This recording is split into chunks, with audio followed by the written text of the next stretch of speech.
crack in it and said, you don't produce because I can bring a whole thing of water back, but by the time you get back, your water is half gone. Wow. The whole part would boast, and it would boast, and it would brag to the broken part and about how it was not meeting its potential, and it got on the other part's nerve. And so what happened is, just use your imagination. So what happened was, one day the crack part asked the master, why do you keep me knowing that I'm incomplete? Come on. The crack part asked the master, why do you keep me knowing that I cannot produce? The master, the man who was responsible, oh my God, the master and the man who was responsible for getting the water back to the house smiled at the crack part and the whole part. And he told the whole part, he says, thank you for being able to get water back to the house. But he says it's something special about the crack part. He asked the crack part, he says, notice that there is a new stream of flowers that is trailing from the stream all the way back to the master's house. He says, notice that the flowers are only growing on your side.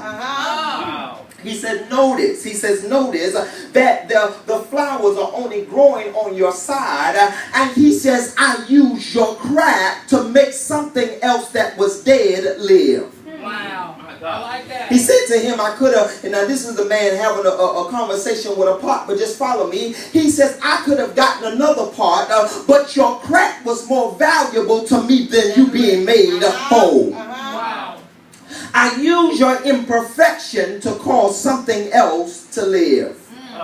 Like many of us, y'all walk with me now, many of us, like the crack part, has been second guessing ourselves because we have cracks. Come on, y'all.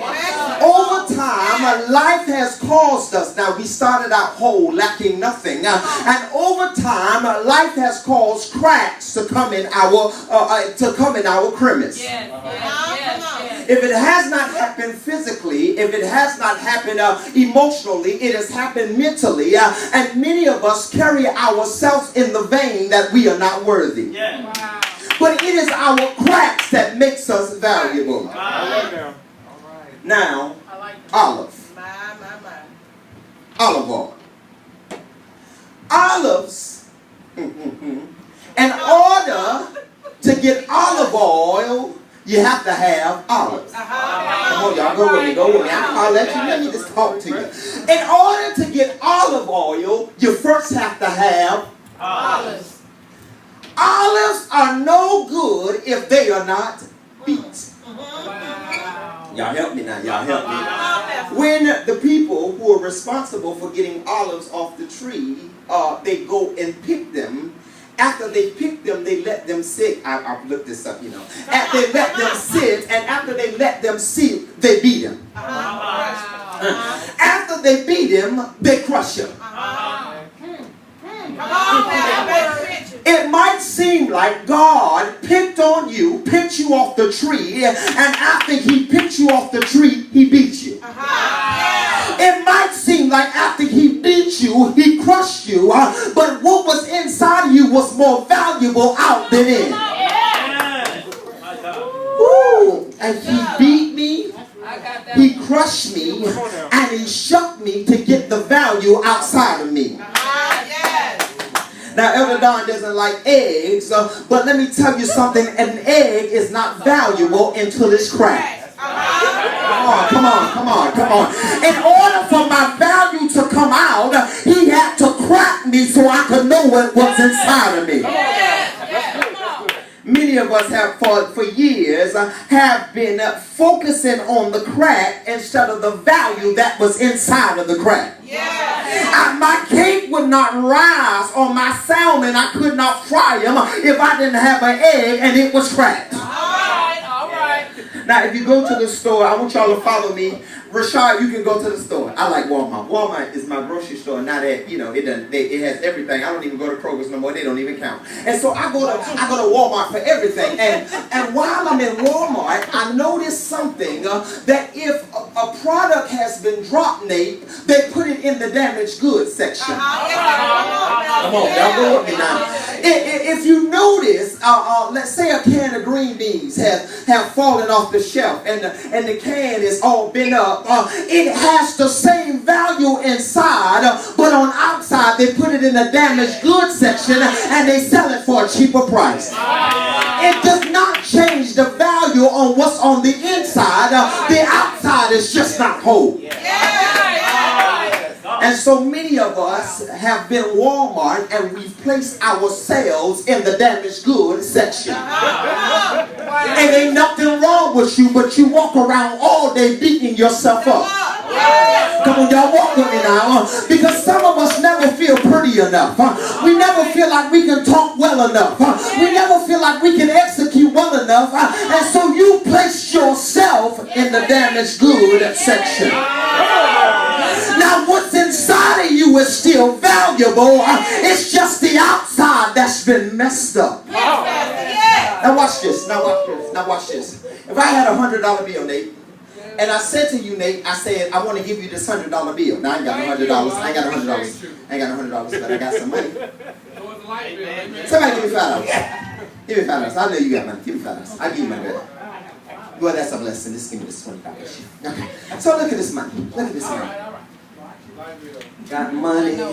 Look like money. Like I got money, right? Yeah. Now, this Elder Don money. This is Elder Don money. Okay. Watch this. Watch this. Watch this. This is Elder Don's money. Now, if I ask somebody to come to get this money, who would want this money? Raise your hand. Y'all ain't that good. Y'all can put some gas in y'all car. Okay, so listen. If I take this money and I do this to it, do you still want it? If I take this money and I step on it, do you want it? If I take this money and throw it, do you still want it? I want the money because the money, no matter what state it is, it has not lost its value. Come on, y'all. Come on, give me that $20 back. It does not matter what you do to this money, it still has its value. Life, I won't rip it. I'll rip it. I'll rip it, I'll spend it. I'll take it and spend it. Life has balled us up. Life has thrown us, and life has stepped on us, and we're the only people that do not know we are still valuable.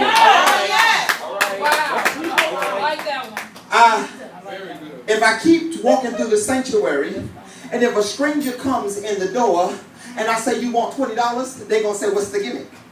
They're not going to look at the condition of the money because they don't care, because they realize as long as it's not real, it's still valuable. The Bible says that we have this earthen vessels. Listen. I'm an earthen vessel. Which means that I'm valuable. Which means, Nate, it doesn't matter how low I go, it does not change the value of who I am. The Bible says that man looks on the outward appearance, but God judged the inward. He's looking at my heart, and in my heart, he's still assessing my value. I bought my car. I went out on Lawrenceville Highway. And when I got on Lawrenceville Highway, I bought my car. Got out there, and the first thing he did was he presented me the Kelly Blue Book value. Y'all, come on. That means he went to the car and he saw all the assets in the car, and he says, based on the assets, I'll sell it to you for this price because this is what it's worth. And while you're talking about your age, now it's a 99. And while you're talking about it got a couple rips in the leather on the seats, it does not change its value. Right. Come on. Many of us have a couple of rips. Many of us have a couple of I've been drops. Yes, sir. Many of us have a couple of life ain't done us right, or my friends betrayed me, but it has nothing to do with your value. Because if you look on the inside of me, my inside and my outside does not match. Come on. I've been displaced. Woo, my God. Oftentimes, if you go into Toys R Us, or if you go into Kroger, and a product has been displaced, they sell it to you for a cheaper price. Right. Wow. Y'all didn't know that? That's right. Go into Kroger, and if the Oreos are $2.50, and if they're by the bargain Oreos, and you say something about it, they have to honor that price. That's it. That's all. And many times in our lives, because we are displaced, we sell ourselves shorter for what we really are. That's good right there. Our value has nothing to do with where we've been. Right. Wow. Now, I've been a lot of places. I've seen a lot of faces. Come I've on. been through a lot of things, Yes. but it doesn't change my value. Rashad, people's opinion about me don't change my value. Yes, yes. What we do is we allow external forces, or we allow people to determine who we are. Right.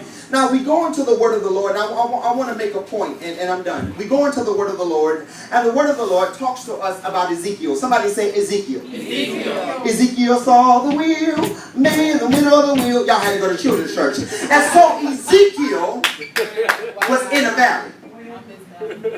Way up. It was way up. Well, my church started different. We was in Savannah. We changed the words to everything. So Ezekiel, listen. Ezekiel, y'all know every region sings songs different. Some people say God is a good time. You know, they say yes He is. We say all the time. So churches sing it different. So Ezekiel. Don't do that. You from Washington, North Carolina? Don't do that. You got one stoplight in your town. Okay. So listen. So Ezekiel does something that is weird. Ezekiel has a vision. In this vision, Mother Patricia, he sees a valley of dry bones. Dry bones. Now, it is metaphoric because this people, several times in the text, is related to as a nation. Nation. A couple of times in the text, these people are related to as people that matter, but something is wrong because they have value, but they're spread all over the place. My God. Their collarbone is disconnected from their shoulder bone. Come on. Their foot bone is disconnected to their thigh bone. And even though they have the ability to walk and be effective in the land, they're displaced in a valley. Come on, Pastor. Wow. Word of the Lord asks these people, he says, once a powerful nation, he asks Ezekiel a question. He says, can these bones live? All right. All right. Over and over and over and over in your life, God keeps asking you the question, can you live? Wow. Wow. I get how you got like you got, and what you did, and how you were placed like you were placed. But the question still on the table is, can these dry bones, somebody say live? Live. They're in a valley, and they're full of dry bones. Not only are the bones all over the place, they're dry. Wow. Y'all got to walk with me. Been there. Dry. Which means that they have been in this condition a while. Some people, Mother Patricia, was supposed to go through something and come out of it, and it was supposed to be a testimony. Yeah, come on, Pastor. Come on. I was supposed to get a diagnosis that there was something wrong with my kidneys, and I was supposed to lock myself in my closet, and I was supposed to talk to God about it, and then I was supposed to be delivered from it. All right. I took the news, I started feeling sorry for myself, and now I've been here a while. Come on, Pastor. So, they're in the valley of dry bones. Not only are they in the valley of dry bones, they are dry. Right. Not only are they dry, but they're damaged. All right. They're damaged to the point, hey India, they're damaged to the point now that they are concentrating on the fact that they were dry.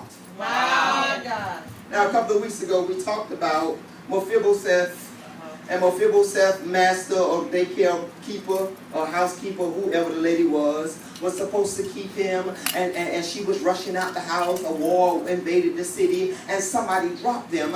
And just like these people, just like Mephibosheth, for a long time we've been focusing on the fact that it was somebody else's fault that dropped me. Come on. Doesn't matter how you got in the valley of dry bones.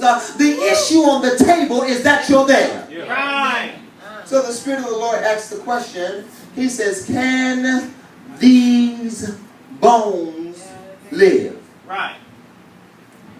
Now, a lot of times, it is our verbiage. And I'm taking a left turn, so this ain't going to be like how you think I'm going in. I'm taking a turn. A lot of times, it is our verbiage that gets us into situations.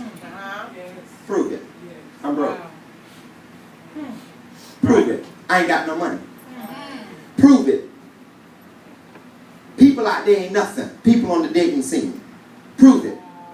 Girls ain't about nothing. Prove it. Niggas ain't. And so what happens is our language gets us into situations that we have to talk ourselves back out of. Oh, wow. It does not matter how you got there.